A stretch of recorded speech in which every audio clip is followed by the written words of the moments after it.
Warning, warning, warning, you are not real radio. What the fuck you mean I'm not real radio? Warning, warning, warning, you are just an online wannabe. No, you're the wannabe because you're just about dead. Warning, warning, warning, real radio is played in a car. So what? We're worldwide and you can be heard around the area. Warning, warning, warning, I will self-destruct in 5, 4, 3, 2, 1. That's what happens when you came in the Stone Age. We are... Loco Radio. Yes, on Strip Club Choppers Radio. The fuck? The people need to sit back, relax, and have a cold one. Yeah, they do, but don't do it because he says so. Who the fuck are you to say that? Because I said so. You act like you're the famous Chrissy D and shit. I sure am. And I'm just a fucking asshole named Ray Ray. You are that asshole named Ray Ray. Now, fuck you too. Fuck you. All right, well, let's just start the show. Enjoy.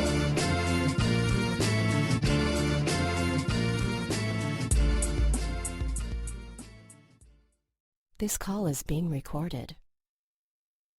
Good evening. Welcome to Loco, a proud member of Strip Club Choppers Radio. This is Ray Ray. And Chrissy D.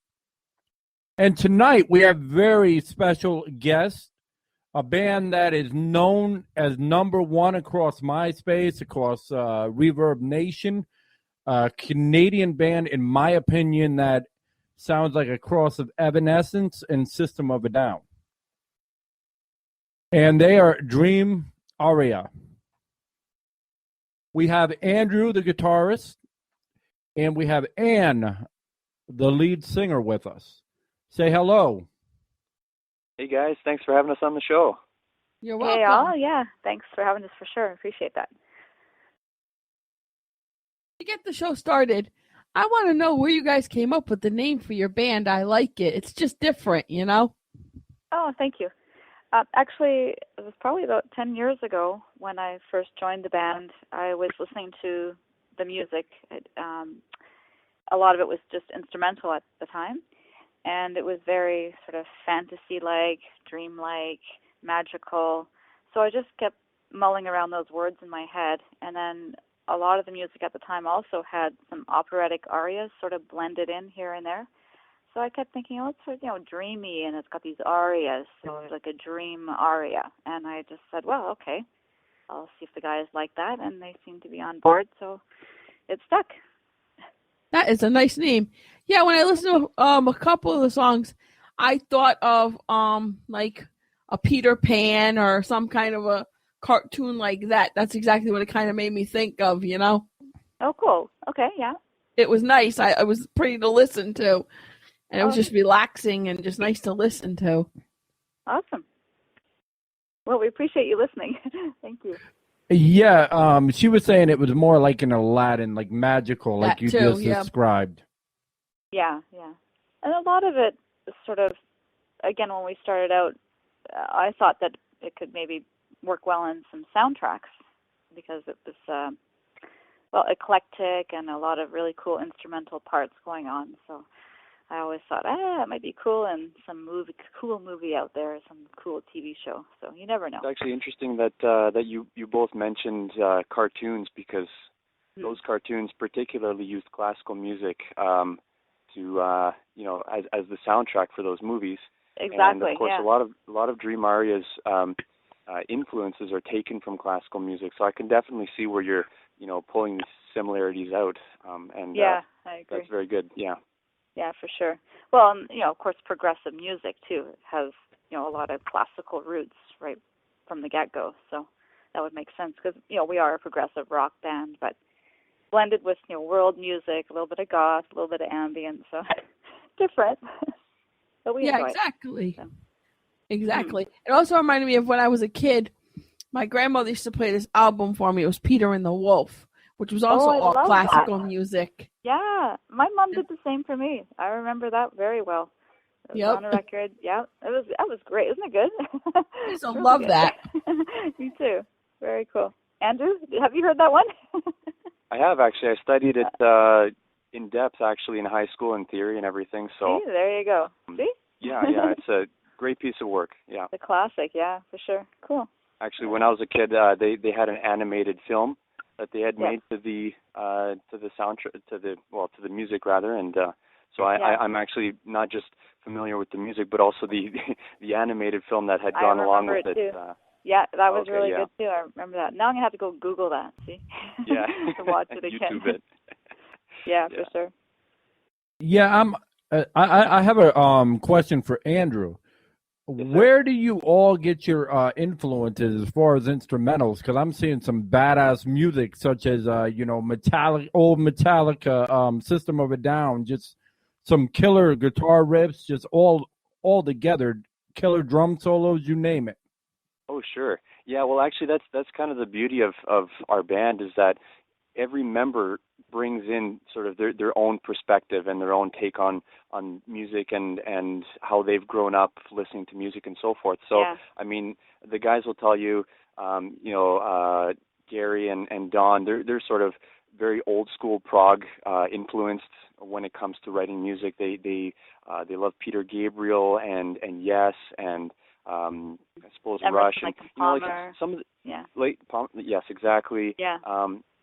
So I guess that's kind of that side of it, and of course bringing in and fill me in if I'm missing anything, but very sort of classical operatic elements and angles from that side, and then of course actually, well, my biggest influences were actually rock for sure. First ABBA, and then Scorpions, Judas Priest, Deep Purple, Glenn Hughes of Deep Purple, and I did listen to a lot of opera here and there, I should say. But my personal influences are very diverse, very eclectic, from classical, new age, ambient, a bit of everything. So that's definitely, you can hear that in the vocal side anyway. But for the guitars, definitely progressive rock and old classic rock and classical. Well, I will have to add. Oh, sorry. Yeah, go ahead, Andrew. Sorry. No, I was just going to say I do have to add that I personally am not on any of the recordings that you hear online because I had recently joined the band. So just something to note that my influences personally aren't heard on the albums, etc. But I do also like to sort of in our live performances like to add a bit of my own classical take on classical music and hard rock and melodic metal and so forth. So. And a great job he does, too. Oh, you got to hear him live, guys. I know. He must be. I'm sure he's real good. Oh, he's great. And he also plays a mean violin, if you can get that.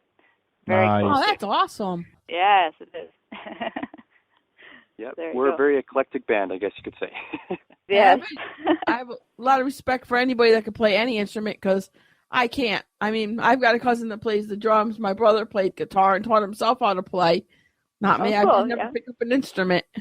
Well, it's never too late to try. You never know. Never too late. Just takes a lot of patience. Exactly. I want to pick up the drums, I think. If I pick Go up for it. I think you should do it, for sure. I better get a bunch of Believe then. You'll have to soundproof a room for me. Yeah, exactly. That's it. Yeah. All right. But I mean, I'm just amazed. I'm thinking, now that I think more about your music and everything, I'm thinking like a Canadian Dream Theater. Oh, well, that's nice of you. Well, thank you. No, that's great. Yeah.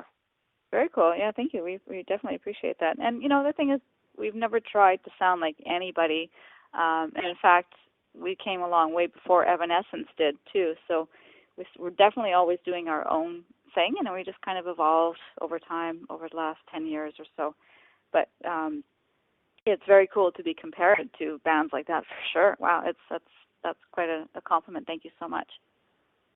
Not a problem. So, Ann, are you a model as well? I mean, you're very gorgeous for all the guy listeners out there. I wish. No, well, thank you, but no, I'm pretty much the girl next door. I personally think, but I did used to be sort of a guinea pig model, you could say, for a friend of mine that was getting into photography.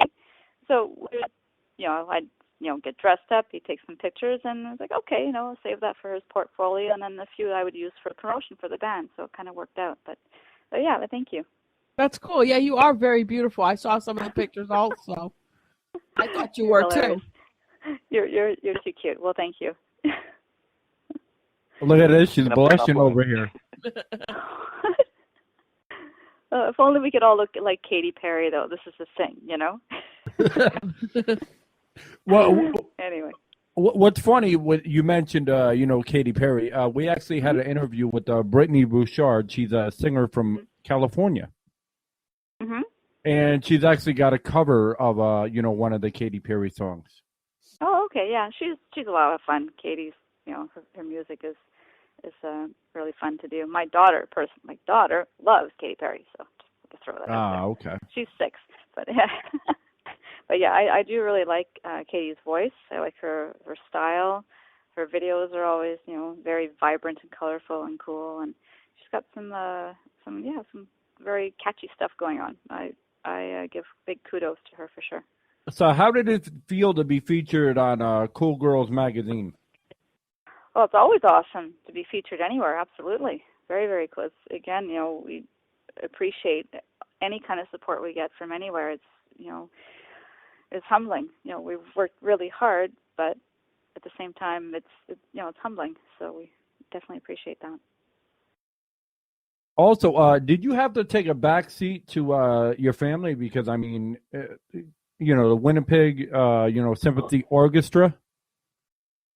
Sorry, how do you mean a back seat? Well, what I mean is your family's very musical inclined. Did you ever feel, well, hey, I have to, come up with my own style so I'm not like compared to like family members? No, actually, when you bring that up, no, I never thought of it that way. I just know that when I was 4, from 0 to 4, I gradually became more and more obsessed with music myself. So by the time I was 4, I was already completely obsessed with it on my own. And singing was really important to me, and I took it very seriously. And I mean, it was fun, but at the same time, I took it very seriously, and I analyzed everything I heard with my ears. Let me tell you, every instrument, every nuance, every vocal styling. I just couldn't get enough, and I would try to imitate anything and everything I could. And my mom actually told me that she thought I was maybe a little too obsessed with music, which is kind of funny. I have to laugh at that because, being a full-time musician herself. But she definitely encouraged me. But I never felt like it was any kind of competition. I almost felt like music chose me, and I didn't choose it. It was just in me, and I can't get rid of it. So, Are you gonna encourage your daughter to if when she gets older and she decides she wants to join a band or become a singer, are you going to encourage her to? When I'll tell you, when I was pregnant, from the minute I could feel her kicking, I encouraged her. I would drum. I would actually use my fingers as like almost like drumsticks. I would drum on my stomach any beats and things to songs. I would sing to her. When we recorded our second CD, Transcend, I was pregnant with her for the entire recording process of that. So it was really special to me to feel her kicking me while I was recording all those songs and singing those. And she came out singing. She sings. She's been singing since she was a newborn, and she was drumming by the time of age 2 and playing a bit of piano and guitar. And now she doesn't so much play the instruments, but she sings all the time, and it sometimes just makes me cry. I love it. So definitely I encourage that. That is awesome. Yeah, she's a little sweetie, too. Oh, I bet she is. Yeah, she is. So how did you and Andrew meet? Andrew? Okay, well, it was actually kind of funny. We had sort of, at least I had met the band before the band had met me, because Anne had sort of connections with family of mine, having worked for my uncle and aunt. And so I'd say about 8 years ago or so, they had told me about, this woman that they're working with and this band that she's in, and, you should check them out. So I listened to the music. I thought, hey, this is really cool. And then a couple of years later, I found myself, looking around, and I found that Dream Aria was looking for a guitarist, and I was like, hey, I know these guys because of my aunt and uncle. They told me about this band, and So I decided to audition for the band, and I mean, evidently I got the job. So, That's it. Yep. but it was kind of it was sort of a neat experience for me because I had already known about the band, and so it was almost like I was already a fan of theirs before I'd even tried out, which was kind of neat because not a lot of people get that experience. So that's kind of how it came about, I suppose. Yeah, and it was really cool for us too, knowing that. I mean, what a shock for me to find that out. I thought, wow, you're you're related to them. I think we were wow, both pretty surprised, right? Yeah. It was very cool. And then, a number of months ago, you told me about, was it your uncle? I was working yes, at the music store, right? The West Toronto Music, Eugene. Like what were the odds of that? Eugene? No. Okay, so okay, no, he's not my uncle. He's not my uncle. Oh, okay. He's actually he's my friend, my very good friend's father. Okay. So yeah. I was in a band previously with this friend of mine that I went to school with, and his father owned a music store here in Toronto. And I worked there for a while. So and another connection while, yes. there. Yeah. So it's kind of funny finding that. A small world. That is cool though. Yeah. How did you meet the rest of the band? Well, I met the rest of them at the audition, so it was, you know, they were all very welcoming, and you know, they're very sort of, they treat everyone as family, sort of thing, but it was still very intimidating. So it was, well, you know, I mean, you're the new guy, and you know, I had to learn all the parts fairly quickly, and you know, I had to kind of show off a little bit to show my chops and stuff. So it was very exhilarating, an exhilarating experience, nonetheless. Yeah, well, there you go. Well, he got the job, so there you go. We loved him right from the first 2 minutes. We're like, oh, we really like this guy. Great attitude and can play great, and he can sing too. So and play violin. So there you go. Nice. That's good. And Anne, how did you meet the band? The rest of the band? I guess here we go. 10 years ago, again, I had put on the internet that I was a singer for hire, looking for, you know, a band or to record and these kinds of things. And Don Stagg sent me an email. He found me on that site, and he said, or asked rather, if I'd like to hear some of their MP3s, and I said, absolutely, send me some stuff. And I thought it was really cool. And so then we met with the drummer, Gary Flint, and they asked if I could try out one of the songs that didn't have vocals on it, that they were still writing. And I really liked it. I found it very inspiring. And I wrote lyrics within a few minutes, and we decided to just go for it and do a take. And we did a take, and they kept the take, and I think almost pretty much the first take is what's actually on the CD. So I got the job.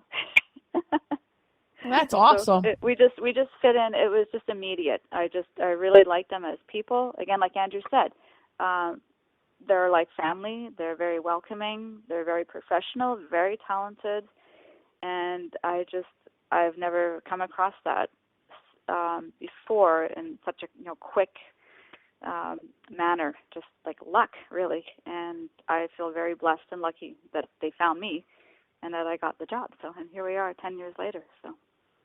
Yeah, lucky me. So would you, I do know this for a fact, Don Stagg is absolutely phenomenal. I've talked with him via email many times. I actually asked him if he was going to come on the show, and he said, I'm not interview material, but...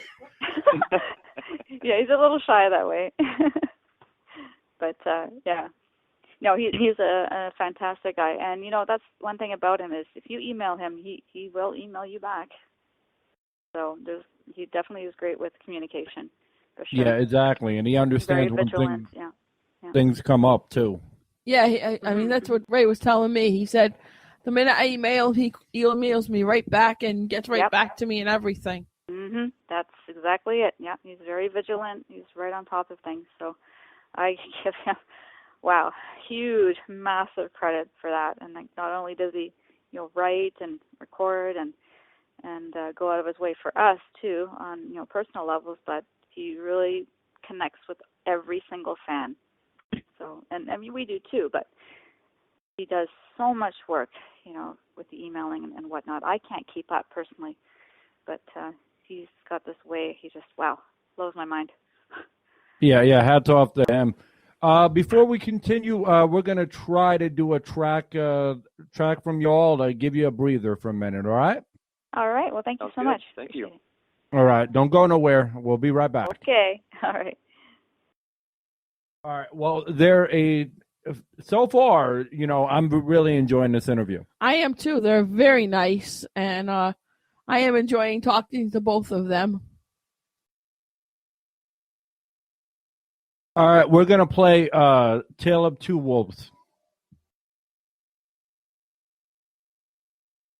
by Dream Aria.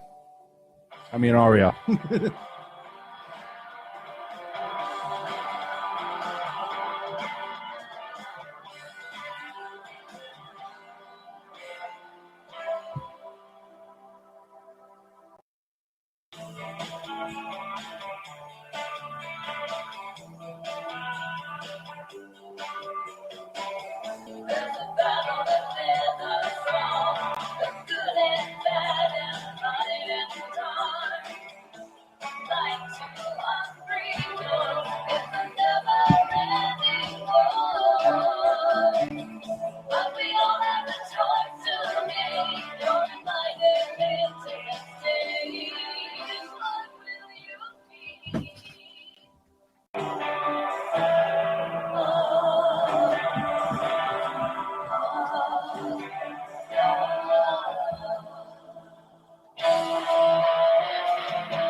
All right. That was A Tale of Two Wolves. Where did you come up with the song from? Tale of the Two Wolves. It's a native Indian proverb about a grandfather speaking to the grandson about how there's basically two sides in every person, two wolves. There's the one that's, I guess you could say, the sort of negative side, that's, greedy or jealous, envious. I guess you could, the 7 evil sins or whatever you want to say. And then there's the other side, which is all positive, about giving, caring, loving. And in the end, the one that's going to win and be the most powerful part of you is the one that you feed. So are you going to feed, anger and jealousy and all that negativity, or are you going to feed all the positive? So that's what that's about. Nice. So what would you say is your favorite song that you've done so far? With this band, absolutely it would be Transcend, the title track on our second CD. For some reason, that one, it just does it for me on so many levels.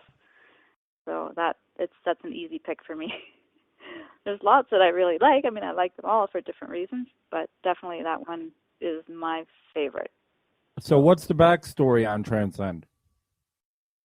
It's basically about two people in love that shouldn't be in love, and they have to basically sacrifice that love and transcend above it, rise above it, and somehow get past it, as much as it hurts.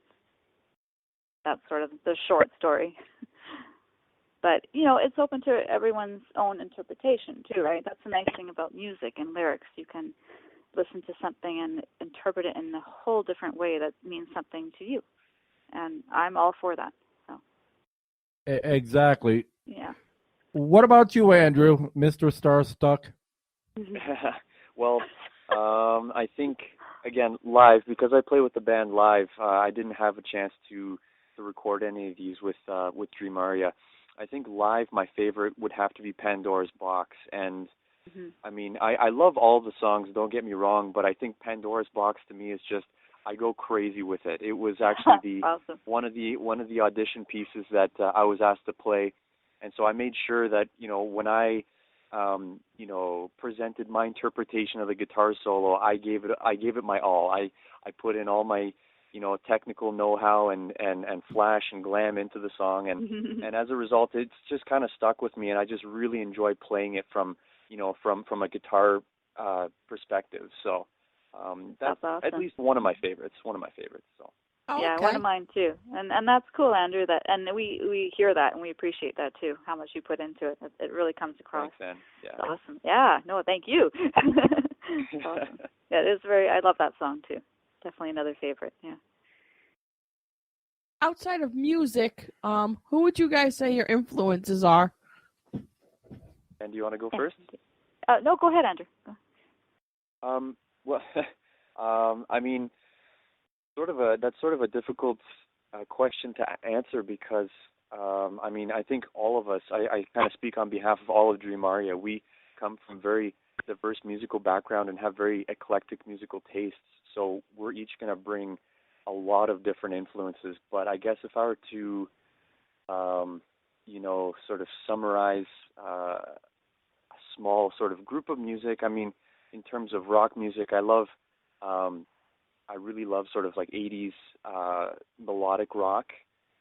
So anything from Warrant, Motley Crue, I don't know who else is there, Stryper, like those kinds of bands. I guess from like sort of a rock standpoint, I've been very influenced with regards to my guitar playing. But I mean, I've also been playing violin for nearly 20 years, so a lot of classical music as well has been integrated into my tendencies and musical tastes and so forth. So I mean, one of my favorite composers, Brahms. I love Brahms and a lot of his work.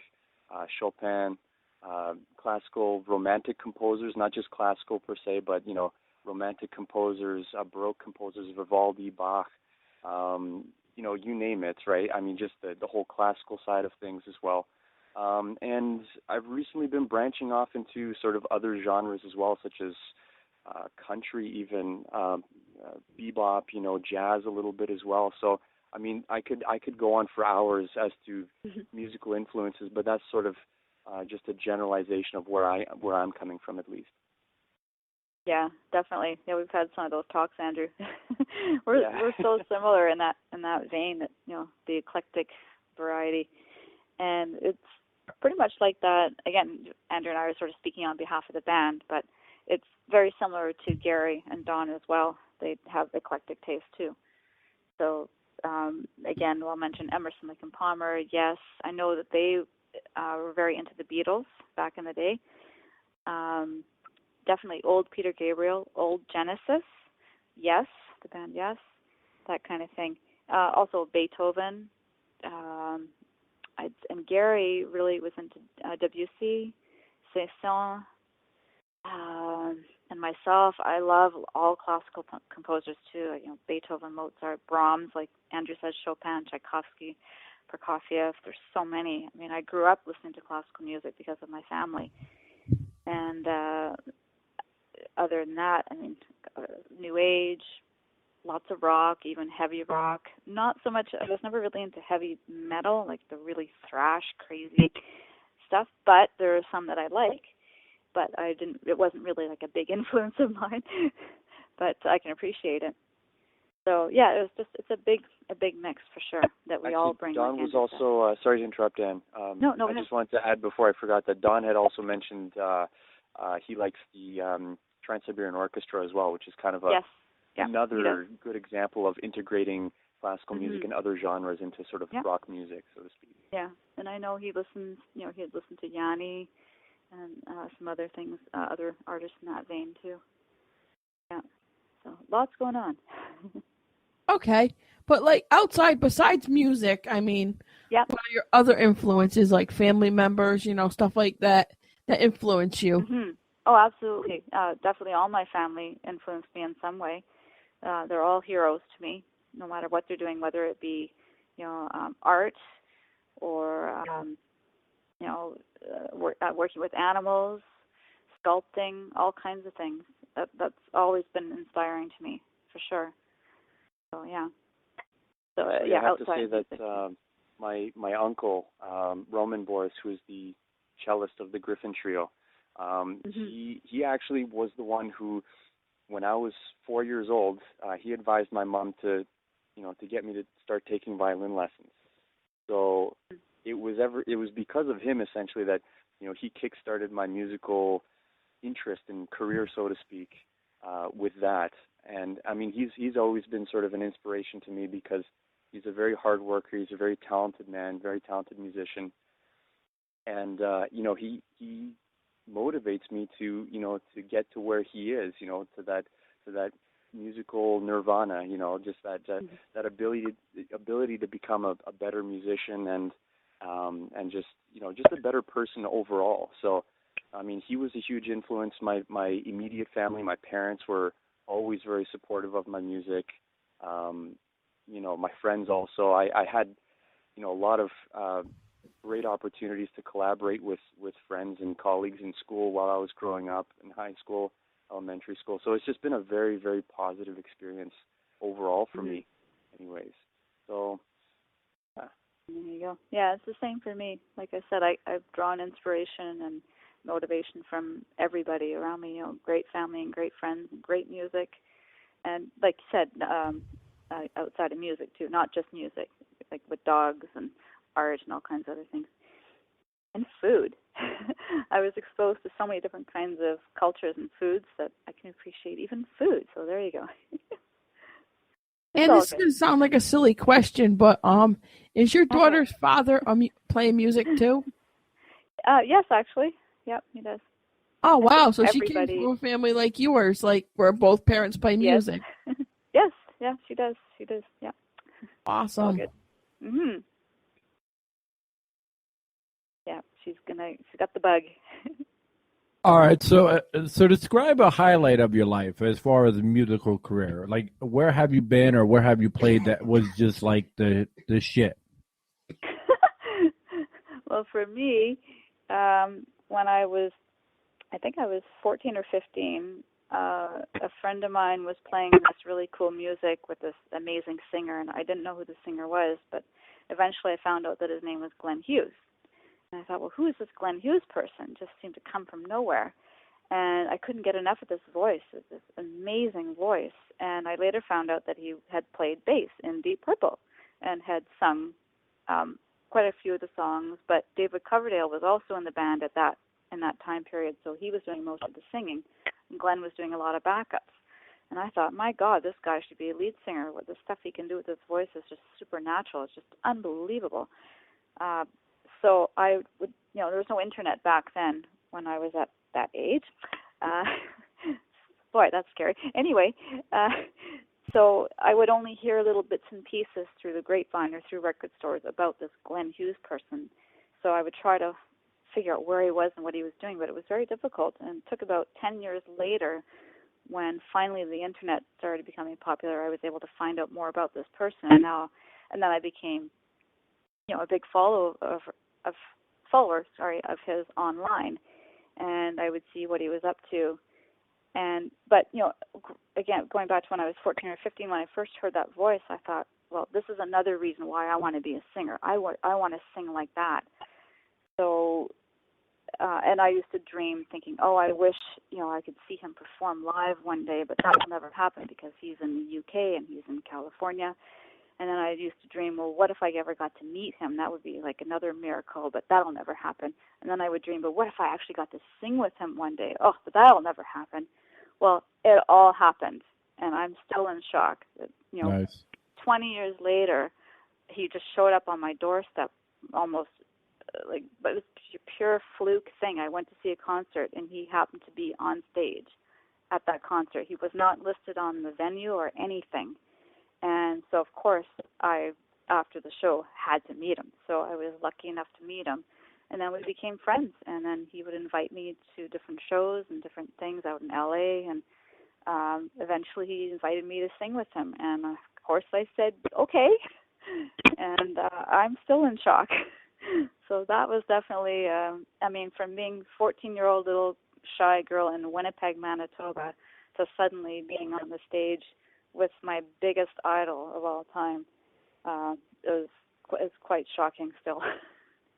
So that would definitely be one of my highlights for sure.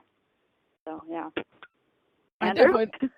I definitely don't blame you on that one. That's cool. Yeah. You got to sing with your idol. Yeah. Yeah, it was like an impossible dream, right? For 16 years, I would think in my head, oh yeah, that'll never happen. Wow. Yeah. I should have been thinking more positively. That will happen.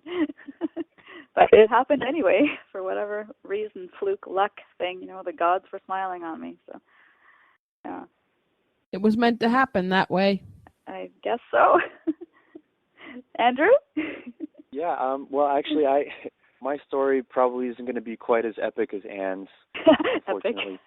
But I still haven't been able to perform with my, childhood idols and all that sort of thing. But I'd have to say one of the most sort of profound experiences that I had that really impacted my musical career was when I was 9 years old, and it was soon after I started playing the guitar.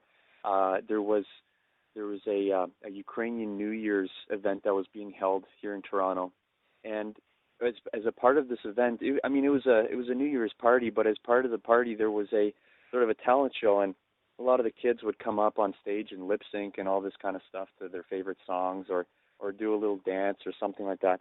And I just started to play guitar, and the only song I knew how to play was Mrs. Robinson by Simon and Garfunkel. And I decided to, go up on stage and sing it live and play for everyone. And the response that I got from everyone, like everyone looked at me and just saw this little 9-year-old kid just, play this song, and I got this really good response from people, and the reaction I got, and it just, right from that moment I knew, okay, well, I want to perform, and this is what I want to be doing. And it was kind of like my first taste of being a rock star, I guess, and from there it just kind of snowballed. So, and I've just kept doing it ever since. So. Oh, that's so awesome! It's so nice when you get a response like that. Way to go, Andrew! Woohoo! Yeah, thanks. That's awesome. That's sweet. 9 years old. That's awesome. Very So cool. what would I'd performed other concerts before, in front of a lot of people, on the violin, but that was a different story because it was a little more formal. It very sit down and clap sort of thing. Here it was like people were, getting up and dancing and cheering for me afterwards. Like, it's a little bit of a different experience, and that, I think it was that really propelled me, to do more. So. Of course, yeah, that's awesome.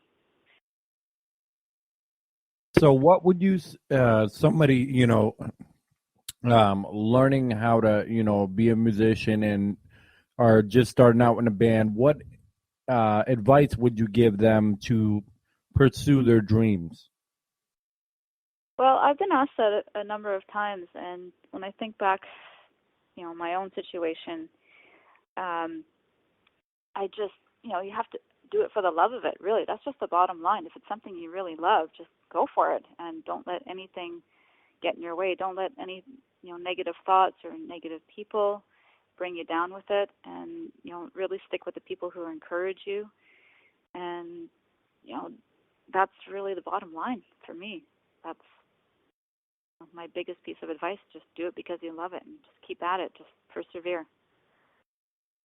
I would also emphasize that, the love of music is probably one of the most, if not the most important aspect to keep in mind for aspiring and new musicians. But I would also have to add that, practice is extremely important. And I think in this day and age where, everything is so quickly processed and easily manipulated and such, practice is a lot has a lot less emphasis than it used to have. And so as a result, it's kind of sad for me to say that there are a lot less strong musicians out there as a result of this, technology being available and such. So I think when you're starting up and you're building a basis for your band or the instrument that you're playing, whatever it is, make sure that you pay attention to every detail and trust your ear. If something doesn't sound right, go back and fix it. And really, it's just the time and patience that you put into your craft, essentially, that's going to make you a stronger musician in the end. So that's what I would have to say, I suppose. All right. Well, I'm going to give you a question that no one's gave you. I guarantee it. The other night we were on the show and we were talking about older technology. I want to know from musicians that tour all over the world, or at least all over Canada. Y'all are pretty famous. How much of a pain in the ass was it to carry around one of them beepers before cell phones were invented? A beeper? One of those pagers, you mean? Yeah. I've never had one personally. Oh wow. So, yeah, I haven't I've either. never had it. Yeah, so there you go. So it was never a pain. Oh, there you go. Having a cell phone is definitely we've all had our cell phones, and it makes life a lot easier. That's for sure. But the beepers, you'll never hear never that question again. I love it. Well, thank you for a very original question. I appreciate it.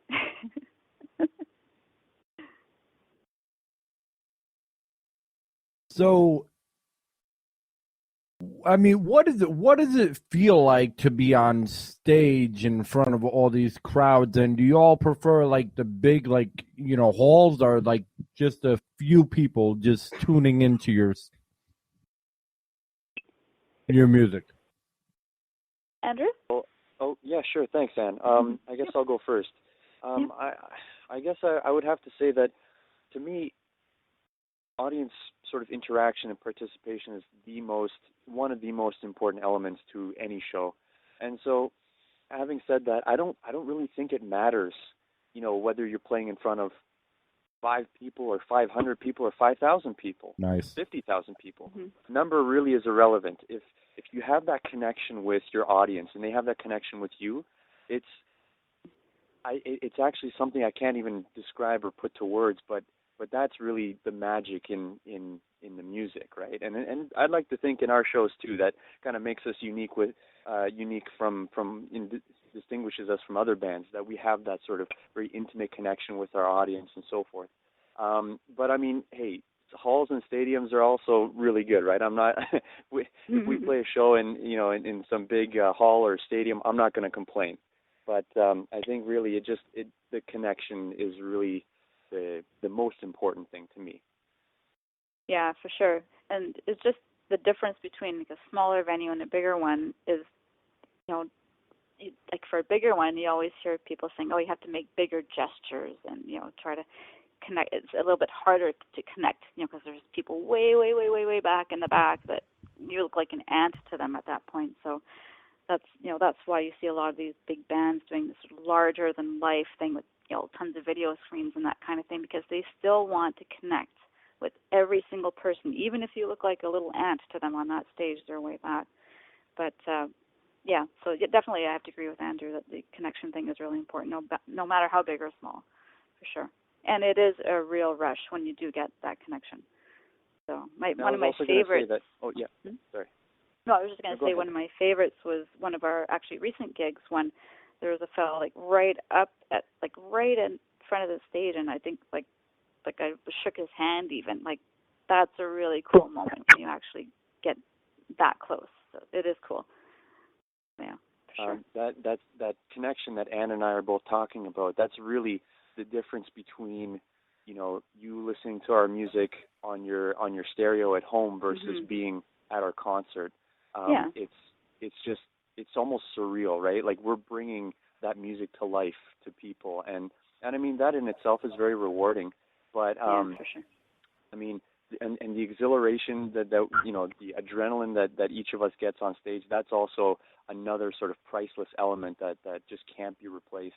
So yeah, and the energy that you get off of each other too, like as a band. When I look over at Andrew doing his thing, or Don, or if I walk over and, you know, give a little nudge or whatever, that's a really fun thing too. So we're not just connecting with the audience too, but it's a nice connection with each other too. You know, playing the live thing, doing the real thing right then and there is a real big rush together like that. It's really cool for me anyway. I love that. Yeah, it's got to be very important for you guys to kind of be able to, you know, connect with each other and be able to bump off each other, you know, the energy. Yeah, absolutely, yeah. That's huge, the beauty of live, is that it's very often spontaneous, and if you don't have that connection, whether it's, you know, visual or otherwise, then, you know, some of that spontaneity can't really come out, and otherwise it just becomes sort of a routine, you know, cranking out of the song, so to speak. You know, there's none of that magic that happens. So I mean, the communication on stage and the connection amongst members is, of course, very, very important. Yeah, for sure. I agree. So, and it's fun for the audience to see that too. They feel that. They feel if it's real, you know, they know. Exactly. Yeah. So Ann, where did you learn how to belly dance? Oh gosh, I don't know if I can belly dance or not, but I just like to move around, you know, wiggle about, you know.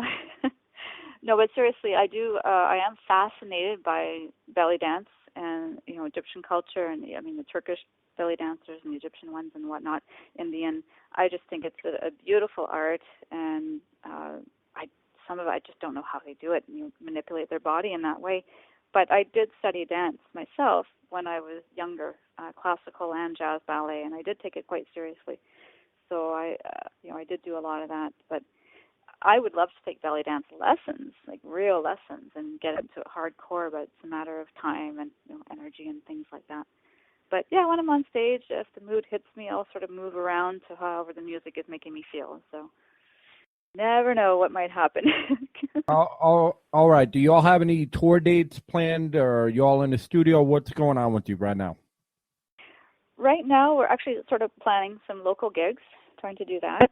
And perhaps maybe do another video in the near future for Gypsy Heart, one of the newer songs on one of the newer CDs. And I would personally love to be back in the studio writing and really get to see, get Andrew in there writing and recording, because he hasn't done that with us yet. I'm like dying to see what would happen there. But that's been sort of put on the back. in that perspective too, yeah. See? So there you go. But yeah, that's been put on the back burner for just a little while, because we are trying to do some local stuff. I love to tour around, especially Europe would be amazing. So if anybody wants to donate to the yeah, of course, well, anywhere, you know. But it's time, money, and logistics. So we'll have to see. But we definitely keep everyone posted when anything's going on our Facebook page. You can find Dream Aria on Facebook, on MySpace as well, or just Google Dream Aria and they'll find us, and you can contact us and or see any updates on a variety of different pages, and Reverb Nation too. It's a big one. So we definitely keep everyone in the loop as much as we can. So there you go. All right. Before we let you go, any last words to tell our listening audience? Just a big, huge thank you to anyone out there that's listening, you know, for the support, the positive vibes, all that stuff, and also wishing everyone a really great, warm spring wherever you might be. Hopefully the weather's nice, because for a lot of people it's been a really long, dreary, cold winter and spring so far. So, yeah, and keep doing what you love. That's my big message. Do what you love. And thank you for having us on your awesome show. Yeah, great, thanks for having us on your show. Yeah. Thank you. Well, we appreciate you having you and everything, and I'm still starstruck. I'm not normally starstruck. So. Well, you're very sweet. I also appreciate having you guys. It's nice that you guys were able to take time out of your busy schedule and come on. Not at all. Yeah, no, it's our pleasure. Thank you so much. You guys are great. Anytime. All right. All right. Well, you all have a good night. Have a great night. Thank Rock you. and roll. You too. All right. It was nice all right, Andrew. You guys. Have a good one too, Andrew. See you guys. See you on Friday. All right. See you on Friday. All right. All right. Cheers.